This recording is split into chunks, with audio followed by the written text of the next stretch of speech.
आइए सीधे आपको ले चलते हैं मेरी वरिष्ठ सहयोगी अंजना ओम कश्यप के पास, जिनके साथ इस वक्त गृह मंत्री राजनाथ सिंह मौजूद हैं सरकार के 2 साल पूरे होने के मौके पर। कहते हैं राजनीति में 2 साल लंबा वक्त होता है। कहते ये भी हैं कि किसी देश की जिंदगी में भी 2 साल अच्छा खासा वक्त होता है, लेकिन किसी सरकार से पूछेगा तो कहेंगे कि अभी तो 2 साल ही बीते हैं, 5 साल के लिए चुना है। अब आपका परिचय उस खास मेहमान से जो हमारे साथ आज 2 का दम के लिए शामिल हो रहे हैं। कहते हैं अनुभव और राजनीतिक परिपक्वता का कोई विकल्प नहीं हो सकता। जब राजनाथ सिंह को देश का गृह मंत्री बनाया गया था तो बड़ी चुनौती थी। आतंकवाद की मार झेल रहे एक देश में फिर से सुरक्षा की भावना को जिंदा करना था। कितना कुछ हासिल हुआ है, कितना कुछ अगले 3 साल में हासिल करना है, इसी पर चर्चा के लिए हमारे साथ गृह मंत्री राजनाथ सिंह जी मौजूद हैं आज तक पर। बहुत बहुत शुक्रिया सर। धन्यवाद जी। मेरा पहला सवाल आपसे यही है, मैं पहले आपको कुछ सुना दूं, मैं वहां से शुरू करना चाहती हूँ। आपको सुनाती हूँ कि 2 में कितना दम तो आज है, लेकिन सफर ये कहां से शुरू हुआ था, क्योंकि बतौर अध्यक्ष आप ही ने इस देश के प्रधानमंत्री उम्मीदवार होंगे बीजेपी की तरफ से इसका ऐलान किया था। जीत के बाद उन्होंने क्या कहा था, सुनिए। राजनाथ सिंह जी इस टीम के कैप्टन थे और उनकी कैप्टनशिप में लक्षावधि कार्यकर्ताओं ने ये विजयश्री को प्राप्त किया है और इसके man of the match Shri Amit bhai Shah थे। तो वहां से शुरू हुआ ये सफर। Amit Shah man of the match और आप कप्तान। आज जब 2 साल बाद आप देखते हैं अपनी सरकार को, नंबर 2 है आप सरकार में, कितना हासिल किया है? जो हाइप एक वक्त पर बना था, क्या उस मकाम तक आप लोग पहुंच पाए? वैसे जिस समय पार्टी ने नरेंद्र भाई मोदी को प्रधानमंत्री के कैंडिडेट के रूप में प्रोजेक्ट किया था और जिस अपेक्षा के साथ प्रोजेक्ट किया था, मैं कह सकता हूं कि पार्टी की अपेक्षाओं की कसौटी पर ही नहीं बल्कि इस देश की जनता की अपेक्षाओं की कसौटी पर मोदी जी पूरी तरह से खरे उतरे हैं। यदि हमसे पूछे कोई कि आउट ऑफ 100 कितनी आप मार्किंग देना चाहेंगे, तो मैं कहूंगा आउट ऑफ 100 by 100। और मैं इसलिए कहना के पीछे तथ्य हैं जो मैं कह रहा हूं। इस सच्चाई को कोई नकार नहीं सकता है कि विगत 2 वर्षों में अंतर्राष्ट्रीय जगत में भारत का मस्तक ऊंचा हुआ है, भारत की प्रतिष्ठा बढ़ी है। इस हकीकत को भी कोई नकार नहीं सकता है कि जहां तक भ्रष्टाचार का सवाल है, पहले की सरकारें होती थी 1 साल, 1.5 साल, 2 साल के अंदर ही भ्रष्टाचार के कई गंभीर आरोप लगते थे, लेकिन 2 वर्षों में इस सरकार के ऊपर एक भी भ्रष्टाचार का आरोप नहीं लगा है। सबसे बड़ी उपलब्धि यह भी मैं 2 वर्षों की मानता हूं कि देश की अर्थव्यवस्था डवाडोल हो चुकी थी पिछली कांग्रेस लेड यूपीए गवर्नमेंट के शासनकाल में। यहां सच है कि अटल बिहारी वाजपेयी जी की जब यहां गवर्नमेंट थी तो उस समय हमारे देश के जीडीपी की ग्रोथ रेट अप्रॉक्सिमेटली 8.4% तक पहुंच चुकी थी। 5 वर्षों तक उसके बाद लगातार उसी इकोनॉमी का जो मोमेंटम था उस आधार पर सरकार चलती रही, लेकिन दूसरा फेज जो 5 वर्ष का था 2009 से लेकर 2014 का यूपीए गवर्नमेंट का, उसमें देश की अर्थव्यवस्था जो है लड़खड़ाने लगी थी। लेकिन मोदी जी के प्रधानमंत्री बनने के बाद और यह सरकार आने के बाद जो स्थिति इस समय आर्थिक क्षेत्र में भारत की बनी है कि आप स्वयं जानती हैं, सारा विश्व इस सच्चाई को स्वीकार कर रहा है कि इस विश्व में फास्टेस्ट ग्रोइंग इकोनॉमी यदि किसी कंट्री की है तो भारत की है। प्रमुख रूप से 3 यह मैं मेजर अचीवमेंट्स मानता हूं और ये 3 मेजर अचीवमेंट्स हमको कैसे हासिल हुए इस पर तो बहुत लंबी चर्चा हो सकती है। लेकिन 2 बड़ी उपलब्धियां अगर आपके नजरिए से गृह मंत्रालय में देखें तो क्या कहेंगे? क्योंकि 2 का दम है। मैं गृह मंत्रालय के संबंध में मैं कह सकता हूं कि चाहे माओवाद का प्रश्न हो, चाहे उग्रवाद का हो नॉर्थ ईस्ट में, चाहे आतंकवाद, हमारे सिक्योरिटी फोर्सेस के जवानों ने, हमारे आर्मी के जवानों ने अपनी जान जोखिम में डालकर पहले की अपेक्षा स्थिति को बेहतर बनाने में कामयाबी हासिल की है। कोई तो कसक होगी, कुछ कहीं पर कमी जो लगा कसक मैं यही मानता हूं कि मैं तो यह चाहता हूं कि चाहे माओवाद का यह प्रभाव हो, चाहे उग्रवाद का प्रभाव हो नॉर्थ ईस्ट में, यह सब सारा समाप्त होना चाहिए। आतंकवाद का प्रभाव समाप्त होना चाहिए। यह हिंसा का सिलसिला भारत में रुकना चाहिए। भारत तो सदैव से अहिंसा का पुजारी रहा है। मैं जरा बाटला हाउस पर इसलिए जा रही हूं क्योंकि उसका भूत फिर से निकला है बीते दिनों। उस बाटला एनकाउंटर पर किस तरह की सियासत हुई उस पर खैर बाद में आएंगे, लेकिन जो जानकारी आ रही है वहां से फरार एक आतंकी, ये UPA-1 में हुआ था, वहां का फरार एक आतंकी आरोपी जो भी कह लीजिए वो ISIS में शामिल हो गया है। ISIS कितनी बड़ी चुनौती बन रहा है अगर इस तरह से युवा जा रहे हैं और बाटला शख्स वहां शामिल हो रहा है, ये अपने आप में क्या बताता है? ISIS को मैं भारत के लिए बहुत बड़ी चुनौती नहीं मानता हूं, व्यक्तिगत रूप से हमारा मानना है, क्योंकि मैं जानता हूं कि हमारे भारत का रहने वाला मुसलमान यहां की संस्कृति और यहां की परंपराओं में इस तरीके से रचा बसा है कि ISIS जैसे संगठनों को भारत में अपनी गतिविधि चलाने की इजाजत किसी भी सूरत में नहीं देगा। इसलिए ISIS भले ही विश्व के दूसरे देशों में अपना कुछ प्रभाव स्थापित कर ले, लेकिन मुझे पूरा विश्वास है कि भारत में ISIS का प्रभाव बढ़ने नहीं पाएगा। और कुछ तथ्य हमारे सामने, हमारे पास, जिन तथ्यों के आधार पर मैं यह बात कह रहा हूं। क्योंकि बहुत सारे वीडियोस इस तरह के वायरल बार बार हो रहे हैं जिसमें दिखाया जाता है लड़कों को अपनी तरफ खींच रहे हैं वो, तो इन सब पर नियंत्रण कैसे होगा, कैसी स्ट्रैटेजी बनेगी? वैसे कुछ कार्रवाई इसमें हुई है जी, लेकिन मैं समझता हूं कि वो संख्या गिनी चुनी है। जितनी चर्चा ISIS की होती है और भारत में क्या ISIS का प्रभाव भारत में बढ़ रहा है, ऐसा कुछ नहीं है। हकीकत तो यही है। ठीक है, समाचार पत्रों में अथवा दूसरे अन्य स्रोतों से चर्चा भले ही होती हो, लेकिन यह हकीकत नहीं है कि ISIS का प्रभाव भारत में बड़ी तेजी के साथ बढ़ रहा है। अब सर उस सियासत पर जरा पहुंचते हैं जो बाटला एनकाउंटर में हमने देखा है, क्योंकि आपको गृह मंत्रालय की ऐसी विरासत मिली है जहां पर एनकाउंटर पे भी सियासत होती है। शिवराज पाटिल जो उस वक्त के गृह मंत्री थे वो सामने आकर कह रहे हैं कि वो सही एनकाउंटर था, दिग्विजय सिंह जो फर्जी बताते रहे हैं वो गलत है। दिग्विजय सिंह कहते थे फर्जी है। सलमान खुर्शीद ने कहा कि जब बाटला एनकाउंटर का सुना तो सोनिया गांधी की आंखों से आंसू गिरने लगे। अब इसीलिए क्या हम आतंकवाद के सामने इतने कमजोर पड़े कि आतंकियों के मामले में भी वोट के लिए उसको इस्तेमाल? देखिए, आतंकवाद का सवाल हो, चाहे उग्रवाद का सवाल हो अथवा माओवाद का सवाल हो, ये सब सारे देश की सुरक्षा के लिए, यह सब सारे जो बड़ी चुनौतियां हैं, मैं समझता हूं कि इसको राजनीतिक लाभ हानि के तराजू पर नहीं तोलना चाहिए, बल्कि बराबर इस नजरिए से देखना चाहिए कि इन सब सारे उसका प्रभाव समाप्त करके, चाहे आतंकवाद हो, माओवाद हो, उग्रवाद हो, हम भारत को कैसे सुरक्षित रह सकते हैं। क्योंकि यदि हम भारत का विकास करना चाहते हैं तो हम सभी जानते हैं कि विकास की पहली शर्त होती है सुरक्षा। जब तक भारत सुरक्षित नहीं रहेगा तब तक भारत का हम जैसा विकास करना चाहते हैं वो विकास कर पाना हमारे लिए संभव नहीं हो पाएगा। जो बड़ा सवाल अब हर कोई देश के गृह मंत्री से जानना चाहता है वो आतंकवाद के नजरिए से है कि दाऊद पर कार्रवाई होगी। क्या दाऊद कभी हिंदुस्तान आएगा? दाऊद एक अंतर्राष्ट्रीय अपराधी है। वैसे भारत को पाकिस्तान में है। भारत को जो भी दस्तावेज देने चाहिए पाकिस्तान को, भारत ने सारे दस्तावेज पाकिस्तान को दिए हैं।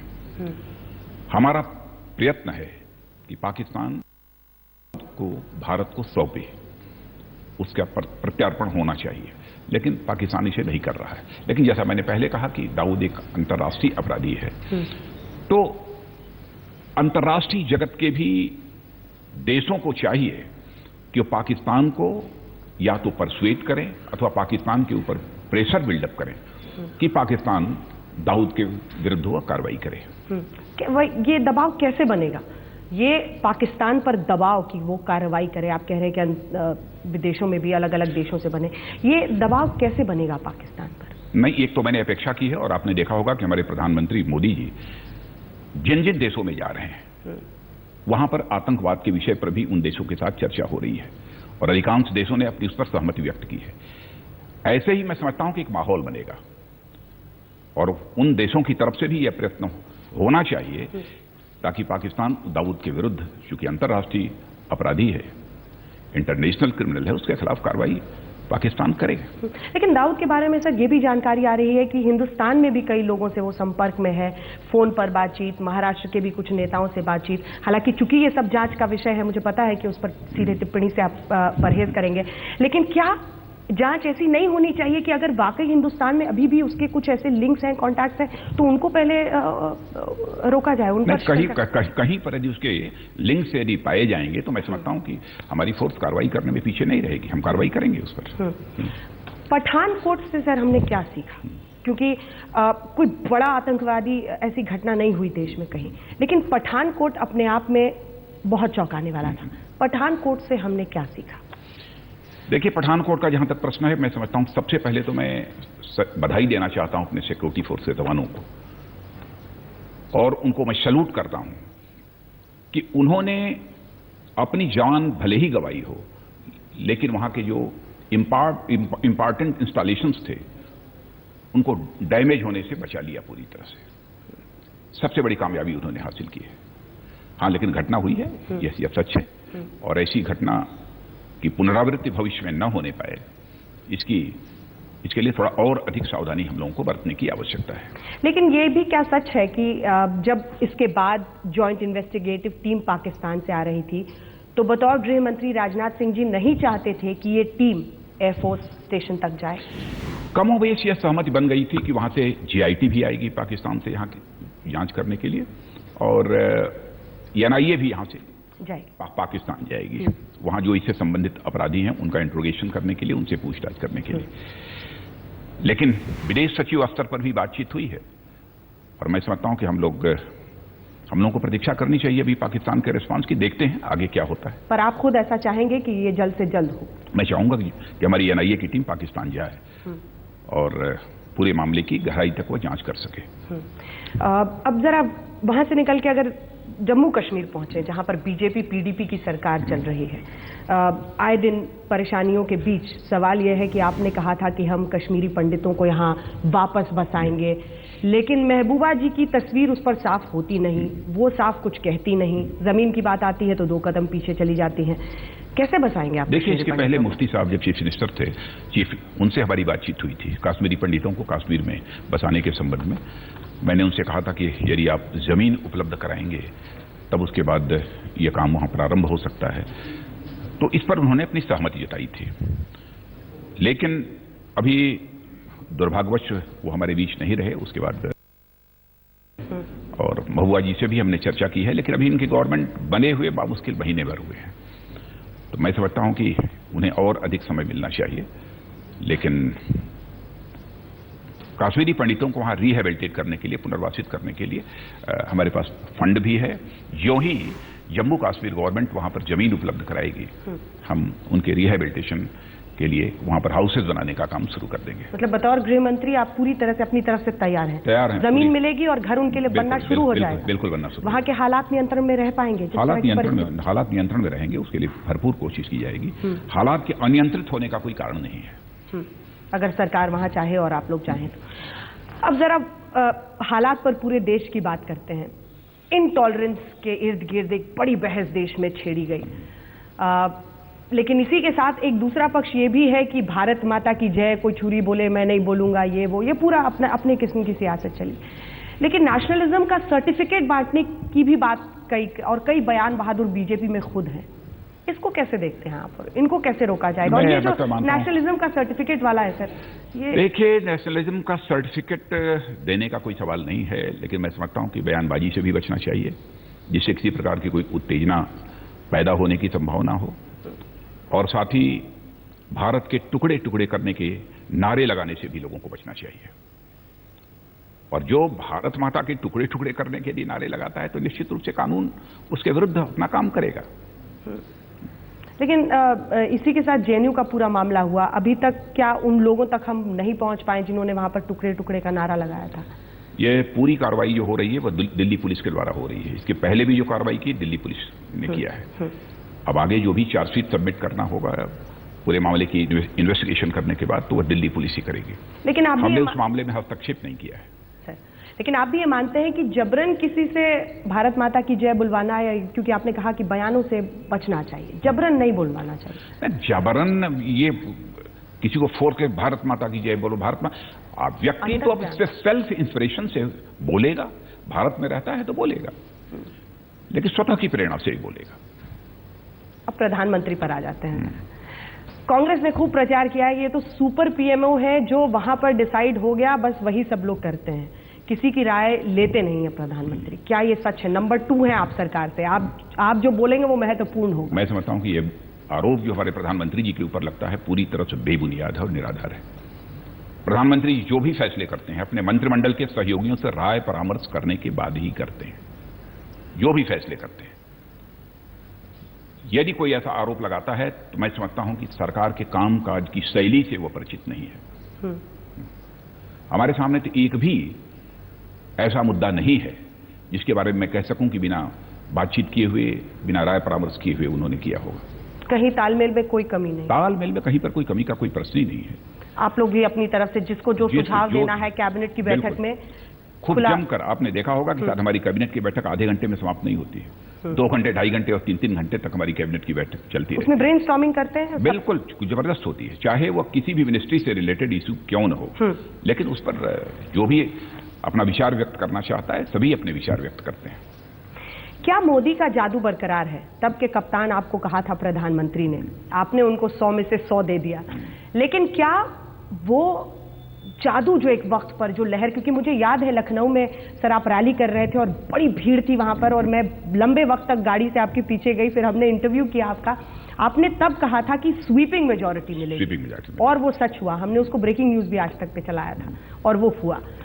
क्या उस तरह से वेव और मोदी मोदी जो हम लोग उस वक्त सुनते थे, क्या वो जादू बरकरार है देश में? वैसे असम में जब ओथ सेरेमनी का कार्यक्रम था तो ओथ सेरेमनी का कार्यक्रम संपन्न होने के बाद प्रधानमंत्री जी असम में जो लोग भी ओथ सेरेमनी में मौजूद थे लोगों को संबोधित कर रहे थे, वहां भी मोदी मोदी के नारे लग रहे थे। जैसे चुनाव के समय में मोदी मोदी के नारे लग रहे थे वैसे ही इस समय भी सार्वजनिक सभाओं में भी मोदी मोदी के नारे लगते हैं। तो लोगों के अंदर जब तक उमंग उत्साह नहीं होगा तब और अपने नेता के प्रति हृदय से दिल लगाव नहीं होगा तो इस प्रकार के नारे नहीं लगाएंगे। किसी के कहने पर कोई नारा नहीं लगाता है, और नारे लगते हैं तो किसी के कहने पर तो मैं समझता हूं 1-2 बार नारे लगते हैं, उसके बाद समाप्त हो जाते हैं। तो आपको लगता है वो जादू बरकरार है? तो मैं मानता हूं। असम ने क्या कहा है? असम ने क्या कहा है देश को? असम ने पूर्वोत्तर में बड़ी जीत से आप देख रहे हैं और अमित शाह जिस तरह से राजनीति को लेकर, चुनाव को लेकर, उस पर क्या कहेंगे? नहीं, असम की सफलता को मैं एक बहुत बड़ी अपनी सफलता मानता हूं। नॉर्थ ईस्ट में पहली बार भारतीय जनता पार्टी को किसी स्टेट में एक प्रकार से काफी हद तक क्लियर मेजॉरिटी हमको हासिल हुई है। 2 बार आप भी गए थे वहां, अगर मैं सही? हाँ, मैं गया था। कई सार्वजनिक सभाएं हुई हैं, उसके पहले भी मैं गया था, चुनाव होने के पहले भी असम में गया था। आपको लगता है कि वहां पर जो एक जीत का सिलसिला है वो, और असम को इस रूप में देखना चाहिए कि नॉर्थ ईस्ट का ऐसा क्षेत्र था जिस क्षेत्र में भारतीय जनता पार्टी का प्रभाव देश के अन्य भागों की अपेक्षा कम हुआ करता था जी। और नॉर्थ ईस्ट में कभी भी भारतीय जनता पार्टी की अपने बहुमत के आधार पर सरकार नहीं बनी थी, पहली बार यह बनी है। इसका मतलब कि हमारे प्रधानमंत्री का जादू जो उस समय था वह जादू पहले यदि रहा होगा काफी हद तक यदि नॉर्थ ईस्ट के अतिरिक्त दूसरे भागों में, अब नॉर्थ ईस्ट में भी हो गया है ना, पूरे देश में उनके जादू का करिश्मा काम कर रहा है। मतलब और हमारी सरकार का जो परफॉर्मेंस अब तक रहा है उस परफॉर्मेंस से भी लोग संतुष्ट हैं। हम इसी नतीजे पर पहुंचते हैं। 2 साल के बाद चुकी है। हाँ, लेकिन क्या दिल्ली और बिहार ने कुछ सिखाया भी? दिल्ली और बिहार ने कुछ सिखाया भी?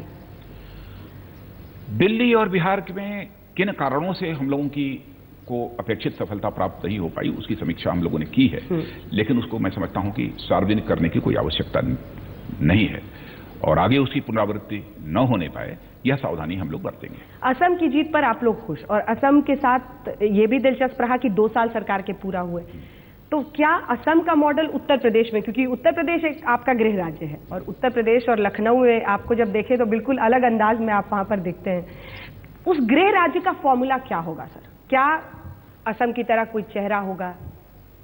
और मैं पूछूंगी कि कोई चेहरा होगा, आप कहेंगे इंतजार कीजिए, लेकिन क्या यूपी के लिए कोई स्ट्रैटेजी होगी?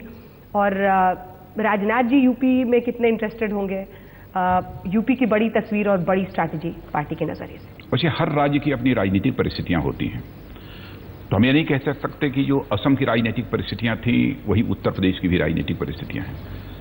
असम में चुनाव लड़ने के लिए अलग रणनीति थी और उत्तर प्रदेश में भी हम चुनाव लड़ेंगे तो उसकी रणनीति अलग होगी।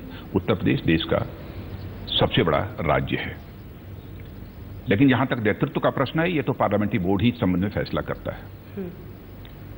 हाँ, इतना मैं कह सकता हूं विश्वास के साथ कि उत्तर प्रदेश के विधानसभा चुनाव में भी भारतीय जनता पार्टी को क्लियर मेजॉरिटी हासिल होगी। क्या हम माने कि कुछ ऐसा ही दोहराया जाएगा जैसा कि एक वक्त पर आपने मुझसे कहा था देश भर में लोकसभा में होगा? क्यों? मैंने कहा था ना। हाँ, आपने कहा था। मैंने कहा था ना कि लोकसभा में जो कहा था वो लोकसभा में हुआ, और आज मैं उत्तर प्रदेश के बारे में कह रहा हूं वो होगा। क्यों लग रहा है ऐसे? ऐसा क्यों लग रहा है आपको?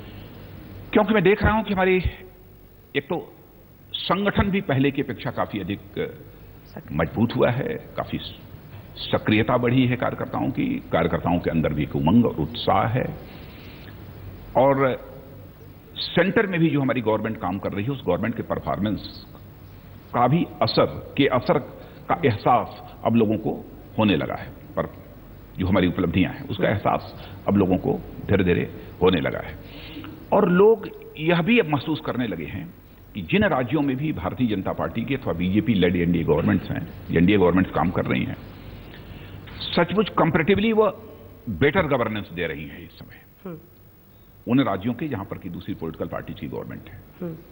तो लोगों को भरोसा है कि सचमुच यदि गुड गवर्नेंस इस देश को कोई दे सकता है, अच्छी सरकार, सुशासन यदि कोई दे सकता है तो भारतीय जनता पार्टी दे सकती है।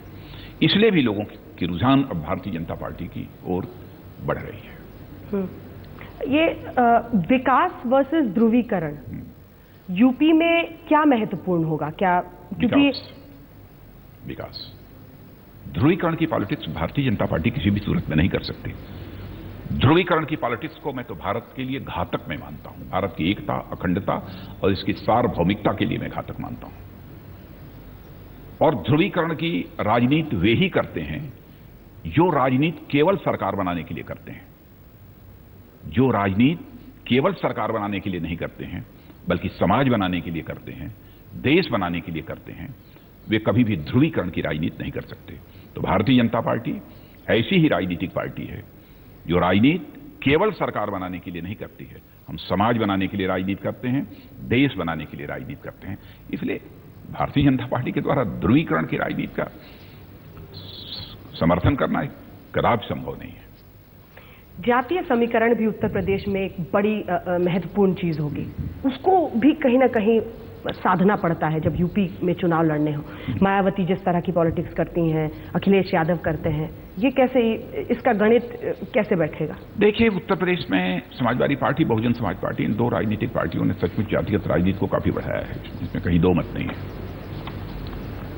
लेकिन उत्तर प्रदेश की जनता की जागरूकता पर मुझे पूरा विश्वास है, और इस बार के चुनाव में उत्तर प्रदेश की जनता जाति, पंथ अथवा मजहब की राजनीति के आधार पर फैसला नहीं करेगी, बल्कि इस बार यदि फैसला करेगी तो इंसाफ, इंसानियत के आधार पर फैसला करेगी, और इस आधार पर फैसला करेगी कि उत्तर प्रदेश का विकास कौन राजनीतिक पार्टी कर सकती है, यानी प्रदेश को कौन पार्टी सुशासन दे सकती है, गुड गवर्नेंस दे सकती है, उत्तर प्रदेश का डेवलपमेंट कर सकती है। इस आधार पर प्रदेश की जनता फैसला करेगी।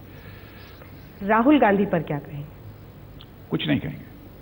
आपको लगता है कि राहुल गांधी में अब भी वो परिपक्वता है कि वो विपक्ष के रूप में एक, मैं चाहती हूं कि अब आप इसका जवाब दे ही दे क्योंकि आपकी हंसी बहुत कुछ कह रही है। आपको लगता है कि उनमें क्या वो परिपक्वता है कि वो एक विपक्ष दे सके इस देश को ऐसा मजबूत, या फिर विकल्प है ही नहीं? किस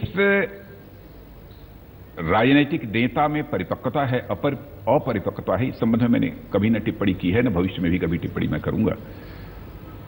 सचमुच राजनीतिक नेता की परिपक्वता, अपरिपक्वता का फैसला तो जनता ही करती है, इसलिए मैं अपनी तरफ से कोई टिप्पणी नहीं करना चाहूंगा। मैंने किसी के संबंध में किया है, इनके बारे में करूंगा। राजा जी, आप किसान चेहरा भी हैं और आपने उत्तर प्रदेश में लोग, किसान हूं भी, किसान हैं भी, और बीजेपी की तरफ से, इसीलिए मैं कह रही थी किसान चेहरा, क्योंकि आप जमीन से जुड़े हुए हैं। आपको लगता है कि जमीन अधिग्रहण के मुद्दे पर थोड़ी जल्दबाजी हुई थी सरकार से, जिस पर अध्यादेश में आप लोगों ने फिर अंततः वही फैसला लिया? देखिए, हम लोग जमीन अधिग्रहण के संबंध में जो अध्यादेश उस समय जारी हुआ था, सचमुच इस देश के विकास के लिए स्वाभाविक है कि भूमि की आवश्यकता होगी, उसमें किसी प्रकार का कोई अवरोध न पैदा हो। लेकिन साथ ही इस बात की भी हम लोगों ने चिंता की है कि हमारे देश के किसानों को भी किसी भी प्रकार की क्षति न होने पाए, उन्हें भी भूमि अधिग्रहण का खामियाजा न भुगतना पड़े। इन सब चीजों को ध्यान में रखकर हम लोगों ने अध्यादेश तैयार किया था। लेकिन एक माहौल सारे देश भर में बन गया कि यह जो अध्यादेश आ रहा है वह किसान विरोधी है। तो आपने देखा हम लोगों ने इस बात की चिंता नहीं की कि हम लोगों के ऊपर कोई आरोप लगेगा कि यह सरकार पीछे हट गई, इसकी चिंता नहीं की, क्योंकि हमारे लिए देश सर्वोपरि था। हमारे लिए इस देश का किसान, गांव गरीब किसान सर्वोपरि था। इसलिए हम लोगों ने कहा कि यदि किसान ही नहीं चाहता है उसे, इस देश का गांव ही इसे स्वीकार करने को तैयार नहीं है, तो हम लोगों ने अपने कदम को वापस कर लिया और जो पहले का अध्यादेश है भूमि अधिग्रहण से संबंधित, वही अध्यादेश आगे चल रहा है। एक और नेगेटिव कैंपेनिंग जो बहुत बिहार में भी हमने देखा और तमाम विपक्ष कर रहा है वो ये कि आरक्षण को लेकर बीजेपी संघ कुछ और चाहते हैं, कुछ भागवत जी के बयानों को लेकर उसके इर्द गिर्द खूब सियासत हुई कि एंटी बैकवर्ड है, मतलब ओबीसी है। ये इसको कम्बैट करना कितना महत्वपूर्ण हो? नहीं, ऐसा देखिए, दूसरी यहाँ तक आरक्षण, यहाँ तक आरएसएस का प्रश्न है, आरएसएस कभी भी भारतीय जनता पार्टी को कोई निर्देश नहीं देता है। भारतीय जनता पार्टी स्वयं ही अपनी नीतियों के संबंध में फैसले करती है। यह बात सच है कि भारतीय जनता पार्टी में हम जैसे बहुत सारे लोग हैं जो कि राष्ट्रीय स्वयंसेवक संघ के स्वयंसेवक हैं, इसमें कहीं दो मत नहीं है। लेकिन आरक्षण का विरोध भारतीय जनता पार्टी करती है तो सोचा भी नहीं जा सकता, क्यों करेंगे हम विरोध। और आपको शायद जानकारी इस बात की होगी कि उत्तर प्रदेश में मुख्यमंत्री रहते हुए मैंने उत्तर प्रदेश के अति पिछड़े और अति दलितों को भी आरक्षण का लाभ मिलना चाहिए, इस दृष्टि से एक कानून भी बनाया था। क्या दलितों को फिर से अपने बहुत करीब लाना है? बिहार में थोड़ा सा उनका भरोसा वैसा नहीं रहा, ये चिंता है पार्टी में? हम तो समाज के सभी वर्गों को लाना चाहते हैं और जिन्हें दलित कहा जाता है उस समाज की भी हम उपेक्षा किसी भी सूरत में नहीं होने देंगे। हमें चिंता करनी है कि उनका भी विकास कैसे हो, क्योंकि जब तक सभी का विकास नहीं होगा तब तक हम भारत को जैसा एक विकसित भारत बनाना चाहते हैं वो हमारा स्वप्न किसी भी सूरत में साकार नहीं हो पाएगा। इसीलिए आपने देखा होगा कि जिस समय 2014 का हम लोग चुनाव लड़ रहे थे उस समय भी हमारे प्रधानमंत्री जी ने सबका साथ और सबका विकास यह नारा दिया था। यानी हमारी मूल सोच ही यह रही है, सबका विकास होना चाहिए और सबका विकास होना चाहिए तो सबको साथ लेकर होना चाहिए। एक बार सर मैं वापस उस आईएसआईएस और बाटला की शुरुआत हमने वहीं से की थी, लेकिन आपने कहा कि आईएसआईएस कोई बड़ा खतरा नहीं है, लेकिन भारत के लिए मैं नहीं मानता। लेकिन जिस तरह की सियासत होती है, बाटला एनकाउंटर पर जमकर आज भी सियासत हो रही है। शिवराज पाटिल तब के गृह मंत्री कह रहे हैं कि फर्जी एनकाउंटर नहीं था, जेन्युइन था, सरकार ने किया है, आप हमारे साथ रहिए। कांग्रेस पार्टी कुछ और कहती है, सोनिया गांधी अब एक अलग वोट बैंक के लिए आंसू बहाती हैं। तो ये अपने आप में क्या उसको बढ़ावा देना नहीं है? वही आतंकवाद पर सियासत करके कहीं कमजोर देश को दिखाना नहीं है? मैं समझता हूं कि एनकाउंटर उस समय का बटाला हाउस का वह सही था अथवा गलत था, इस संबंध में जानकारी रखने वाला उस समय के गृह मंत्री से बेहतर और कोई दूसरा नहीं हो सकता है। और मैं समझता हूं कि जो कुछ भी हमारे पाटिल साहब कह रहे हैं उसी बात को सच मानना चाहिए। और ये सियासत बंद होनी चाहिए। सियासत तो बंद होनी ही चाहिए, चाहे आतंकवाद हो, माओवाद हो, उग्रवाद हो, इन सब सारी चीजों पर सियासत बंद होनी चाहिए। जिनसे हिंसा का जन्म होता हो, हिंसा को प्रोत्साहन मिलता हो, वह सिलसिला भारत में समाप्त होना चाहिए। भारत में स्वस्थ लोकतांत्रिक व्यवस्था है, इसमें किसी को यदि कोई अपनी बात कहनी है तो लोकतांत्रिक तरीके से अपनी बात को कह सकता है। लेकिन ये क्यों करते हैं? मतलब ये धर्म और वोट बैंक की राजनीति के लिए दिग्विजय सिंह का बार बार आना और हर 6 महीने पे कहना वो फर्जी एनकाउंटर था, या फिर किसी और बड़े नेता का कांग्रेस का आके कहना, आखिर वो मैंने बताया पहले भी आपको कि कुछ लोग जो केवल सरकार बनाने के लिए राजनीति करते हैं वे ही जो है कास्ट, क्रीड, रिलीजन की पॉलिटिक्स करते हैं, इसकी चर्चा करते रहते हैं। इसकी चर्चा करने का कोई मतलब नहीं है। सर अब एक बड़ी चुनौती जो शायद पूरा देश मानता हो, दिल्ली सरकार को और उससे तालमेल बिठाना, क्योंकि अरविंद केजरीवाल खुलकर कहते हैं कि एलजी साहब हमारे खिलाफ है, केंद्र सरकार हमारे खिलाफ है, गृह मंत्री काम नहीं करने देते, उनके इशारे पर दिल्ली पुलिस काम करती है। कितनी बड़ी मुश्किल ये है आपके लिए? मैं चाहता हूं कोई एक तथ्य तो बतला दें कि गृह मंत्रालय उन्हें परेशान किया हो, भारत सरकार ने उन्हें परेशान किया हो, अनावश्यक ही दिल्ली की पुलिस ने परेशान किया हो, कुछ बतलाएं तो। लेकिन यहां तक हमारी सरकार का प्रश्न है, भारत के संघीय ढांचे की हकीकत को हम समझते हैं। केंद्र और राज्य के बीच जब तक बेहतर संबंध नहीं होगा, अच्छे संबंध नहीं होंगे, तब तक हम संघीय ढांचे के पीछे की जो परिकल्पना है उसके अनुरूप हम काम नहीं कर पाएंगे, हम देश को आगे नहीं ले जा पाएंगे। हम तो सभी राज्यों को सहयोग करते हैं और इस हकीकत को भी समझना चाहिए कि दिल्ली एक यूनियन टेरिटरी है, स्टेट नहीं है। जो कॉन्स्टिट्यूशनल प्रोविजंस हैं, जो रूल्स रेगुलेशंस हैं, उसी आधार पर ही कोई सरकार चलेगी, उसी आधार पर फैसले भी तो हमको करने पड़ेंगे। उससे इतर जाकर हम कोई दूसरा पैमाना फैसले करने के लिए नहीं बनाएंगे। जो हमारे संवैधानिक प्राविधान हैं, जो हमारे रूल्स रेगुलेशंस हैं, उसी आधार पर ही हमको फैसले करने होंगे। मतलब उनके सारे आरोप आप सिरे से खारिज? सिरे से मैं खारिज करता हूं। उत्तराखंड पर एक छोटा सा सवाल सर आपसे, क्या उत्तराखंड में थोड़ी हड़बड़ी थी? कुछ आपको लगता है क्योंकि जिस तरह से कोर्ट का रुख रहा, थोड़ी हड़बड़ी हो गई? उत्तराखंड में जो कुछ भी हुआ उससे भारतीय जनता पार्टी से क्या लेना देना? यह तो कांग्रेस का अंदरूनी कलह था। आपने देखा कि एप्रोप्रिएशन बिल पर जब मतदान हो रहा था तो कांग्रेस के ही 9 विधायकों ने खड़े होकर अपनी सरकार के खिलाफ मतदान किया था। संकट तो वहां से पैदा हुआ है, भारतीय जनता पार्टी को उसके लिए जिम्मेदार नहीं ठहराया जा सकता। तो कांग्रेस अपने पहले घर के झगड़े को ठीक करे ना। कांग्रेस अपने घर के झगड़े को ठीक करे। आपके सरकार के 2 साल पूरे हो गए हैं, अब चलते चलते बस आखिरी 1-2 सवाल जिसमें मैं यही जानना चाहूंगी कि लक्ष्य क्या सेट किया है आप लोगों ने? क्योंकि जब आप 5 साल बाद लोगों के बीच में जाएंगे तो वो पूछेंगे कि ये क्या हुआ। हालांकि आपके लिए तो देश में कुछ ना घटना ही सबसे बड़ी उपलब्धि होगी। क्या ऐसा लक्ष्य आप लोगों का है या आपकी सरकार का है जिसके साथ आप जाएं और लोगों को ये कहेंगे कि देखिए हमने जो जो कहा था वो हम करके लाए हैं? अच्छे दिन का अर्थ है क्या? अच्छे दिन का अर्थ यही है कि हर व्यक्ति अपने को, उसको एहसास हो कि हम सुरक्षित हैं। हर व्यक्ति को यह एहसास हो कि हमारा भविष्य के प्रति भी हमें कोई चिंता नहीं है, एक भविष्य को लेकर भी उसके अंदर सेंस ऑफ सिक्योरिटी हो। और मैं समझता हूं कि दैनंदिन दिन की भी जो गतिविधियां होती हैं उनको ठीक तरीके से चलाने के लिए जो कुछ भी चाहिए वो सब सारी चीजें उपलब्ध हों। और इन्हीं सब सारी चीजों को ध्यान में रखकर ही कई महत्वपूर्ण फैसले हमारी इस सरकार ने किए हैं। और भारत में देखा कि वो सबसे पहली चीज जो ये चाहते हैं कि करप्शन नहीं होना चाहिए, भ्रष्टाचार नहीं होना चाहिए। और आपने देखा कि जनता की उस अपेक्षा की कसौटी पर हम लोग खरे उतरे हैं 2 वर्षों में। देश की अर्थव्यवस्था को आगे बढ़ाने का जहां तक प्रश्न है, सारा विश्व स्वीकार कर रहा है कि फास्टेस्ट ग्रोइंग इकोनॉमी, यानी सबसे तेज बढ़ने वाली अर्थव्यवस्था इस समय हमारे भारत की है। अब ये सब चीजें हो रही हैं। नौकरियां मिलेंगी लोगों को, क्योंकि 1 करोड़ नौकरियों का बिल्कुल जॉब अपॉर्चुनिटीज हम क्रिएट कर रहे हैं। जॉब अपॉर्चुनिटीज पहले से बढ़ भी रही हैं। क्या जहां से एक बार फिर मैंने कहा था कि दाऊद के इर्द गिर्द, हाफिज सईद के इर्द गिर्द, क्या इस देश के गृह मंत्री एक ऐसी स्थिति में है कि वो आश्वासन देश को दे सकें कि न्याय होगा इन आतंकियों? ऐसे अंतर्राष्ट्रीय अपराधियों के संबंध में गृह मंत्री को बोलना नहीं चाहिए खुलकर। जो किया जा सकता है उस गृह मंत्री को अथवा संबंधित सरकार को करना चाहिए। इसलिए बार बार जब मुझसे ये सवाल पूछे जाते हैं तो मैं कुछ बोलता नहीं हूं। लेकिन यही मैं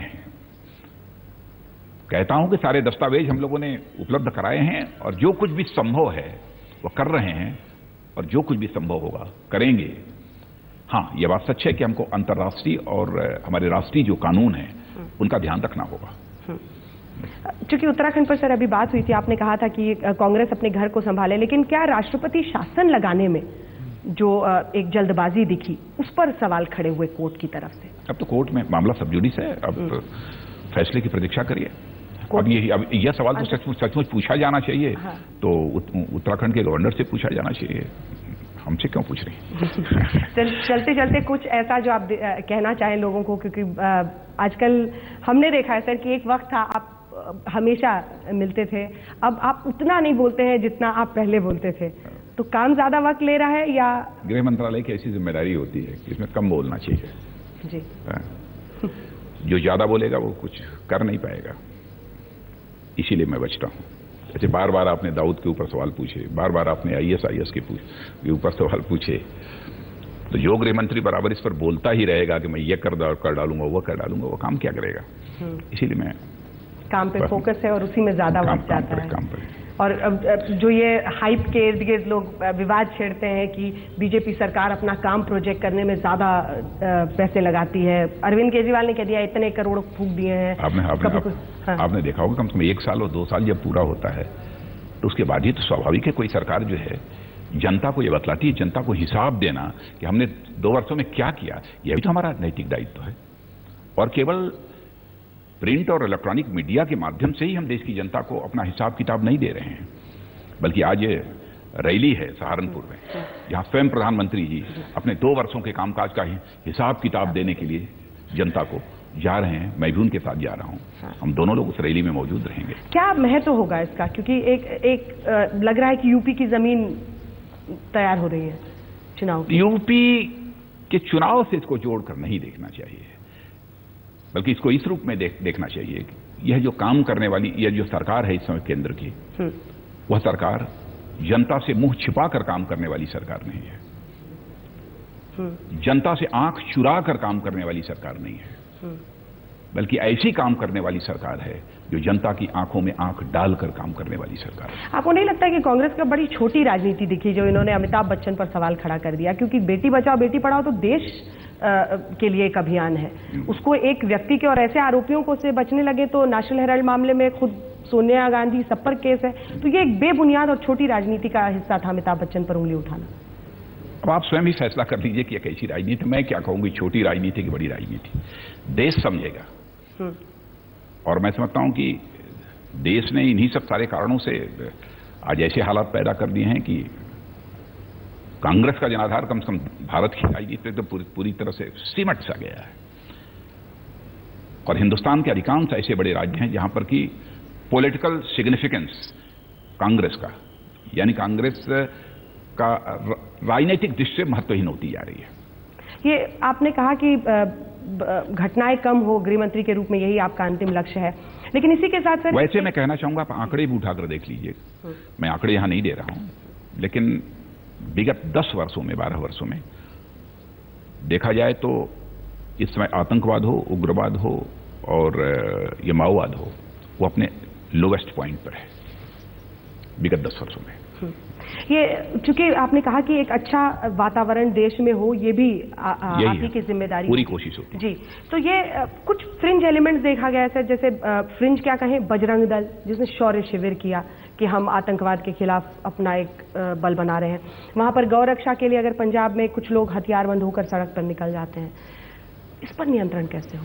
देखिए ऐसा है, सब क्या ऐसा निजी दल होना चाहिए हथियार वाला? यह तो कानून और व्यवस्था का जहां तक प्रश्न है, यह सब राज्य सरकारों की जिम्मेदारी है। राज्य सरकारों को जो कुछ भी करना हो करें। इस संबंध में मुझे कुछ नहीं कहना। आखिरी सवाल जिसके साथ हम समापन कर देंगे, अपने आप को, प्रधानमंत्री नरेंद्र मोदी को और अपनी इस मोदी सरकार को, जिसके लिए आप लोगों ने इतनी मेहनत की थी उस वक्त, कहां पर देख रहे हैं आप 2 साल में? और आपको लग रहा है कि ये छवि बिगाड़ने की जो कोशिश विपक्ष की हो रही है, सारे इकट्ठा हो रहे हैं, ये अपने अभी ममता बनर्जी की स्वेरिंग इन में फिर से नीतीश, लालू सब जा रहे हैं, सब इकट्ठा होंगे। हमने बिहार में भी देखा था, केजरीवाल तक लालू के साथ मंच पर पहुंच गए थे। तो इस सरकार के साइड इफेक्ट्स दिख रहे हैं उधर, उसके लिए पूरी तैयारी है। हमारे प्रधानमंत्री जी ने भी ममता जी को बधाई दी है, शुभकामनाएं दी हैं। मैंने भी ममता जी को बधाई दी है, शुभकामनाएं दी हैं। अरे कोई जा रहा है उनकी ओर सेरेमनी में भाग लेने के लिए तो कोई अपराध नहीं है, जाना चाहिए। हमारी सरकार से भी कोई जाएगा। हाँ। लेकिन ये इकट्ठा हो रहे हैं मोदी जी के खिलाफ मोर्चेबंदी के लिए। देखिए इकट्ठे तो पहले भी थे लोग और आगे भी इकट्ठे होते रहे। मैं समझता हूं उसकी हमें चिंता नहीं करनी है। सरकार ने जो जिम्मेदारी हम लोगों के ऊपर सौंपी है सरकार चलाने की, देश हित में काम करने की, उस जिम्मेदारी का हमको ठीक तरीके से निर्वहन करना है। हमें सावधानी बस इतनी ही बरतनी है। और आपको लगता है ये अच्छे से होगा? अच्छी तरह हो रहा है और अच्छी तरह होगा। और भारत मैं समझता हूं कि एक विश्व के डेवलप्ड कंट्री के रूप में खड़ा होगा। गृहमंत्री जी, आपने मेरे हर सवाल का जवाब दिया और जिस तरीके से सवाल का जवाब होना चाहिए, कम से कम खुले दिल से पूरी जानकारी के साथ दिया। बहुत बहुत शुक्रिया आपका हमसे बातचीत करने के लिए। कुछ कहना चाहेंगे अंत में? नहीं, कहना क्या, तो ये बहुत बहुत। मोदी में कितना दम, 2 में आपने 100/100 दे दिया है देश और कह रहे हैं 5 साल में देश भी 100/100 हो जाएगा। बिल्कुल बिल्कुल निश्चित रूप से देगा। बहुत बहुत शुक्रिया आपका राजनाथ जी। धन्यवाद। देश दुनिया की बाकी खबरों के लिए आप देखते रहिए आज तक।